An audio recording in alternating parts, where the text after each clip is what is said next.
జగన్మోహన్ రెడ్డి గారు మాజీ సీఎం. ఏం మాట్లాడుతున్నావురా మాజీ సీఎంను పట్టుకొని? ఒకరోజు అదే రోజమ్మ రేణుగుంట ఎయిర్పోర్ట్లో రోజమ్మ కిరణ్ రాయలు ఇట్ట మాట్లాడుతున్నాడు అంటే దానికి ఏమన్నాడు తెలిసిన? మా మాజీ జగన్మోహన్ రెడ్డి గారు వాడు చిన్నవాడు, వాడితో ఎందుకు రోజమ్మ, వాడు భార్య బిడ్డలు అందరూ ఉంటారు రోజమ్మ, వాడితో ఎందుకు రోజమ్మ అని అన్నాడు మా జగన్మోహన్ రెడ్డి గారు.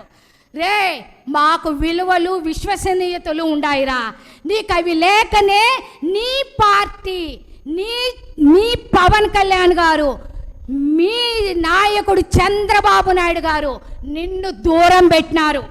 నువ్వు మాట్లాడాల్సిందే, నువ్వు వచ్చి వచ్చి వచ్చి వచ్చి వాగాల్సిందే ఈ ప్రెస్ మీట్లో. నీకు ఏమి అవార్డు రాదు, ప్లేటు ఇవ్వరు. ప్లేటు అమ్మా అన్నం పెట్టమ్మా అంటే కూడా నీకు ప్లేటు కూడా ఇవ్వడు పవన్ కళ్యాణ్ గారు, అది గుర్తుపెట్టుకో.